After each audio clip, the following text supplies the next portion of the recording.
Hello there, and welcome to the Pleasure for Health podcast. I'm here as your host, Ailsa Kepi.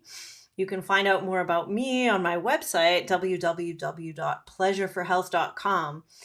And I'm here today to talk about something that was brought to my attention by a colleague, actually, and I thought was worth a show in and of itself. And so this is what is the difference between a fawning trauma response and the harmless flirting that we might do with people that we're interested in.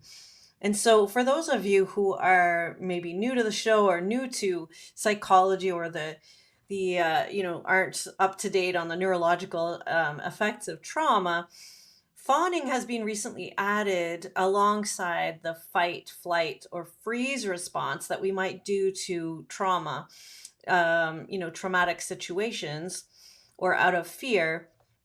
And fawning has been added as something, it's kind of an excessive people pleasing as a way to diffuse conflict, to make ourselves theoretically feel safer. And it often comes up as a mode of coping for people that have had complex PTSD situations in their childhood, which means generally long term relational trauma. So, not necessarily coming from a shock trauma, but a long term sort of relational trauma. So, a lot of times this response pattern is kind of ingrained. And I would say it goes along with, gender as well. Women probably tend to fawn more than men because we tend to be smaller physically, perhaps, looks like we're weaker physically. And so fighting or fleeing might not be the best option, if we're in danger. And so, trying to diffuse the situation or make someone else feel, diffuse the conflict or their aggression seems like a better way to feel safe than fighting or fleeing. Freezing and dissociating can come quite often after we try fawning and we try people pleasing and that doesn't work. Sometimes we'll just kind of shut down. So that's often a common next step as well. But basically, fawning is the use of people pleasing to diffuse conflict, feel more secure in relationships, and also earn the approval of other people.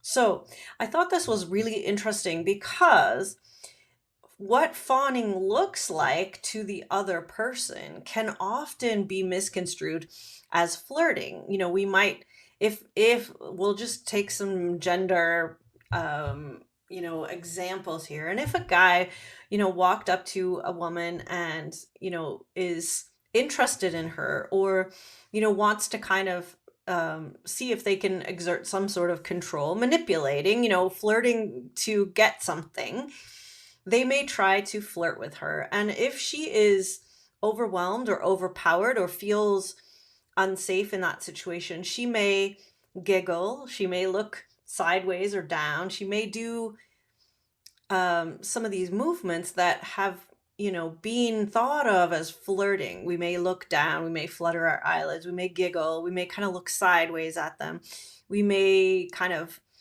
lift our shoulders and kind of turn sideways. And this has been, we might think of this as acting coy, acting kind of pleased but hard to get. And so you could understand that to the guy in this situation, that might come across as flirting. And so he would continue or accentuate his flirting and his, trying to get something from her, whether that's interest or romantic interest or, physical interest. So he may, accentuate his flirting, and she may then, kind of, if she says anything at all, just kind of giggle or agree with him or just kind of go along with his flirting.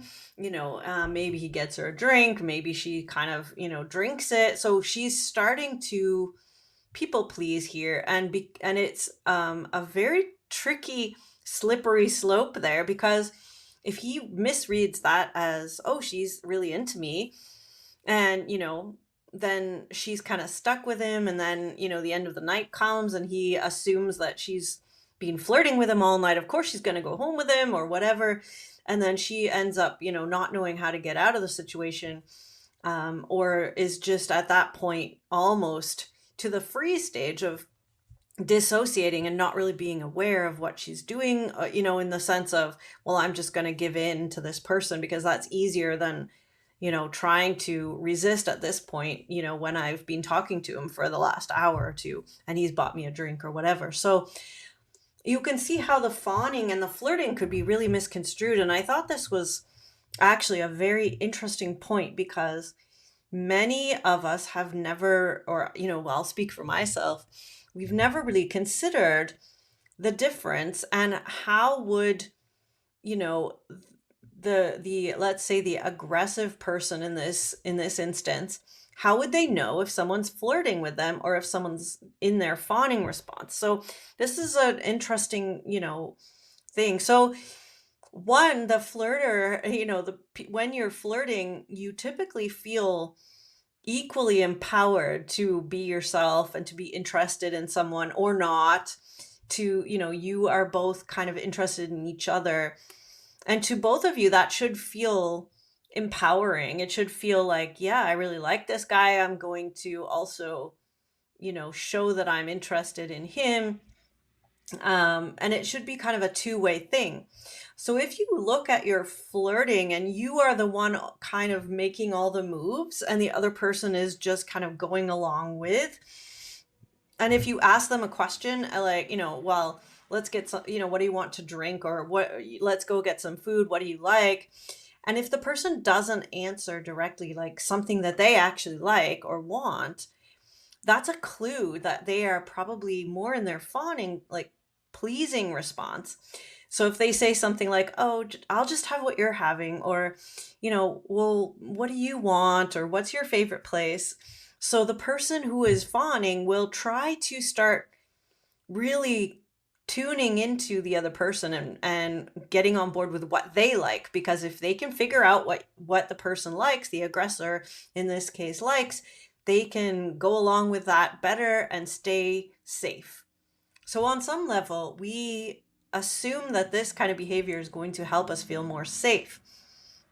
Now, is it actually more safe? Well, no, not really, because we actually get more and more entwined with this person. And before we know it, we're, it's actually more effort and really difficult to take a stand. And so, many people afterwards, they're kind of like the regret, sets in the next day. And then they're like, oh, I didn't say no. It's my fault. I went along with it. I shouldn't have gone over to his place, and we take it on as our own fault that we didn't stand up to this kind of, behavior, the flirting behavior, and we didn't engage in it. It didn't feel consensual. And this is kind of the next morning regret feeling. And if, people that fawn or people that use that as a coping strategy tend to take a lot of guilt and shame on themselves instead of allowing themselves to actually be angry with the other person for overstepping their boundaries. Now, how does the person who's doing the aggressor, in this case, the flirting, how do they know? Well, this is where I think some really interesting education can come forward. We should be educating each other and our young people into, asking questions that invites actual real sharing, to reading body language, not just as, am I going to get what I want, but is this person actually sharing with me? Is this person actually reciprocating, or are they just going along with me? And so, we need to be teaching these types of interactive and relational skills much more, because, we don't always know these things off the bat. And if we haven't had good practice in relational skills growing up, then we don't always get it when we're out there in the social scene. And, not even gender wise, many of us go out there and we're trying to get something and we're not very masterful at doing it. So it's unfortunate, but individuals with this fawn response pattern can be targeted by those who are narcissistic or those with a desire to control and manipulate people around them. And that happens as well. And in these situations, the fawn response creates a dangerous cycle with the narcissist. And the narcissistic person can start demanding more and more. And the individual that has come to be have a fawning response often because of PTSD and trauma, they start feeling greater levels of anger, guilt, self-reproach, for giving all their emotional and physical, needs over to the other person. And so, it might come across as that crazy woman who just loses her shit on someone completely unrelated, because if you're doing this fawning response a lot of the time, you are actively, you know, clamping down your actual emotions. And so at some point you may explode, and it just looks irrational at that point, and you look like you're crazy. And you're not crazy. What you've been doing is trying to stay safe by pleasing everyone else, and not, having your own opinions or your own boundaries. You're just trying to placate and please everyone else around you. And of course, you can't do that forever, because, we all have our own needs and wants, desires, and emotions, and we need to be able to actively own those, say them, be heard and seen in our own self. All those things we really want in relationships. And I'll say that, I'm working with a woman at the moment that, in most relationships where she doesn't feel a huge power dynamic, a power differential, she's pretty okay. She can have boundaries, she can stand up for herself. But as soon as there's this kind of flirting thing going on, or she's interested in someone, it goes straight into that fawning response, and she's right there trying to figure out how to please this person. And the way she describes it is, well, I just don't feel like myself. Like, all of a sudden I'm not able to share what I actually really think or feel about anything, and I'm just, people pleasing. I'm just like being whatever I think they want. And of course, that doesn't work to create a real intimate relationship, because now you're not being real. You're just trying to mirror what you think the other person wants. And narcissistic people will love that, because they're like, great, I have someone here that will do exactly what I want all the time. But an actual, healthy person, human being that we might want to really have a relationship with, is gonna be kind of put off, because they're gonna be like, well, this person doesn't seem to have a personality. They don't stand up for themselves. How can I be, I don't know who I'm relating to. So we kind of cut ourselves off at the nose in both instances. We either end up with people that want to manipulate us, or we end up pushing away people who actually might be able to really see and hear us and witness us. So I thought this was a really interesting thing. One, on the sake of those of us that tend to have this response, how can we become more aware of it so we can catch our own responses and say, wait a second, I'm going into my fawning response. How does that feel in my body? As you know, I'm a somatic therapist, so I'm always coming back to that. How does this feel in my body? Am I feeling desperate? Am I feeling a little trembly? Am I feeling a little bit dissociated? Am I feeling unsafe on some level? Am I feeling anxious, worried? All those things that are coming up for me.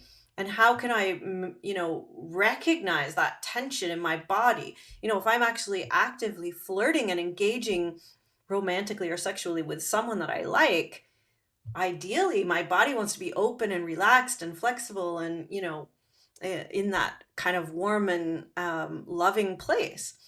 But if I'm feeling tense and tight and unsure and all of those kinds of feelings in my body, then this might be a significant point to consider, that I might be more in the fawning response and actually not, really showing up to this relationship.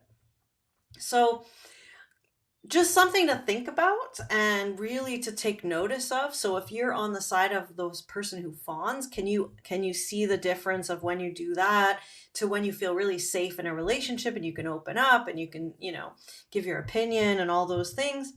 And also from the perspective of the more aggressive person in this case, like the person who's trying to flirt, and really, can you notice when your flirting is being met with people pleasing, as opposed to being met with, another person who's flirting back and actually sharing themselves openly with you? And can you tell the difference? So again, these are some interesting topics that I think, we'll definitely delve into more.